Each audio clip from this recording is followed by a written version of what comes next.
ठीक आहे. या गोष्टीसाठी मी उतरलो आहे आणि बाकी मला फक्त एकच सांगायचं आहे, तुम्ही वर्दी घाला कोणत्याही परिस्थितीत, मनापासून आला नाही तर तुम्ही बाहेर जाऊ शकता, काही विषय नाही. मला वर्दी पाहिजे तुमच्या अंगामध्ये. अभ्यास तुमचं काम आहे, तुमचं कर्तव्य आहे. ग्राउंड मी तुम्हाला कसं काय करणं आहे सेटअप ते सर्व सांगेन.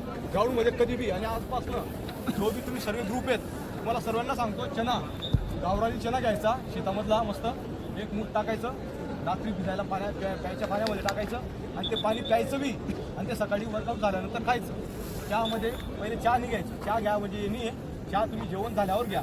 पहिलेच 80 कोटी चहा घेतली त्याची बिमारी होऊ शकते. ठीक आहे. आपलं शरीर जेवढं फिट राहील तेवढंच आपण फिट राहणार. नुसतं तुम्ही व्यायाम करतात म्हणून नाही, तर खाण्यापिण्यावर बी भरपूर गोष्टी आहेत. तर पाणी जास्त प्यायचं, लघवी लागते. रात्रीचा संध्याचा दिवस आहेत, माणसाला पिशाब येते परत पिशाब आल्यावर बी जेव्हा आपल्याला पिशाब येते तेव्हा कधीच पिशाब करून सण पाणी प्यायचं नाही. पहिले पिशाब करायची नाही, पहिले पाणी प्यायचं मग पिशाब बजायचं. कारण की जेव्हा आपल्या या गोष्टी राहतात त्याच्या स्पीड वाढतो आणि आपल्याला मूत्राशयामध्ये प्रॉब्लेम होतात. असं हे लेडीजला बी, म्हणून लेडीजला सुद्धा सांगा, घराच्यांना सुद्धा सांगा. हे खूप महत्त्वाच्या गोष्टी तुम्हाला सांगतोय, याच्यावर आपलं बॉडी खूप डिपेंड राहतो. ठीक आहे. आणि कुठे गेलो तुझा बॉडी होत नाही ना, तुझं थोडा हेवी वेट आहे उभं राहा. तुझं वजन तुझं वजन आज मोजून गेलो, वजन मोजल्यानंतर 1 महिना कंटिन्यू राहा, व्यायामला मास होतो. तुझं वजन बघ आणि जेवताना काय करायचं, सरळ उभं राहायचं, काय घाबरायचं, सरळ नॉर्मल उभं राहा.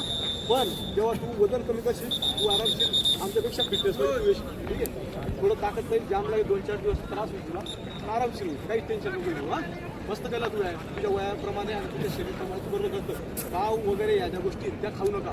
ठीक आहे. तेलकट पदार्थ कमी करा, तेलकट जास्त खातो म्हणून तुझं शरीर असं होतं. ठीक आहे. तेलकटला बी थोडं ती नाही करत. डाईट कोणतं, कडधान्य, भाजीपाला या गोष्टी चालू करा. प्रयत्न करतो. तुम्हाला बऱ्याच गोष्टी डॉक्टरपाशी जायची गरज आहे ना, पाण्यावर जास्त डिपेंड आहे. या बऱ्याच गोष्टी आपण सुरू व्यवस्थित करू. मला थोडा वेळ कालावधी लागतोय बुकिंग लागण्यासाठी. बऱ्याच गोष्टी ऑप्टिकल बी भरपूर शिकवलं असतं तुम्हाला, पण इथं प्रोव्हाइड नसल्यामुळे आपण करतोय प्रयत्न. तुम्ही एक ग्रुप तयार करा, त्या ग्रुपमध्ये घेऊन जेवढे मुलं आहेत यंगिस्ट, कोणी म्हातारे खुतारे असतील ज्यांचं वय जास्त आहे मोठा पैसे, त्यांना बी वेगळ्या साईडने आपण जायचं. 9 वाजल्यानंतर त्यांना पैसे मिळवले होते फ्री कॉस्ट करायचं त्यांना. कारण की ते बी जास्त ओव्हरवेट वगैरे राहतील ना, त्यांना त्या गोष्टी प्रॉब्लेम होतात. तुमच्या परिवारामध्ये कोणी असेल त्याला सांगा, तुमचं 8:30-9 नंतर तो गेल म्हणजे 2-4 लोक जिंकले तर, नाही तर नाही. ठीक आहे. मला घरी परिवार बघावं लागतो बऱ्याच गोष्टी. तुम्ही एक ग्रुप तयार करा, त्याच्यामध्ये सर्वेचं नाव लिहून घ्या आणि मला त्याच्यामध्ये ॲड करा, फक्त जुडे म्हणून. हां, असे जे येतील यंगेस्ट त्यांना तुमचा नंबर देऊन द्यायचा, जो ॲडमिट असेल 2-4 घंटे. तर जितकी जास्त संख्येने होईल तेव्हा मला हे नियोजन व्यवस्थित लावता येईल हळूहळू. ठीक आहे.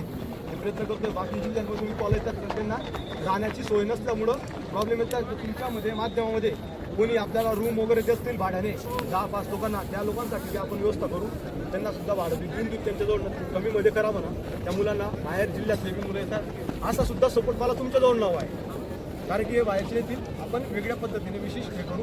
आणि मला आशा आहे, उम्मीद आहे तुमच्याकडनं की तुम्ही जर आले तिथपर्यंत की खाल्या त्या तुमच्या कुठं बी देशसाठी तुम्ही काही करायला, पाकिस्तान जशा देशामध्ये जे घटना घडतात, त्या आपल्या घटना घडतात, त्यासाठी तुम्ही आत्मनिर्भर बनावं. कसं, स्वतःवर डिपेंड, सेल्फ. परिवार जर आपण आपल्या परिवाराची सुरक्षा करू शकत नाही तर आपण देशाची सुरक्षा करू शकत नाही. असं तुम्हाला परफेक्ट बी बनायचं आहे. ठीक आहे. याच पद्धतीने ट्रेनिंग चालणार. ठीक आहे. ओके. कोणाला काही सांगायचं आहे, काही रिपोर्ट आहे, कोणाला लागलं चोट रिपोर्ट काही आहे, काय झालं बोल. नाही तुला काही प्रॉब्लेम, कोणाला काही प्रश्न कोणाला आहे का साईडला, ये ना मग.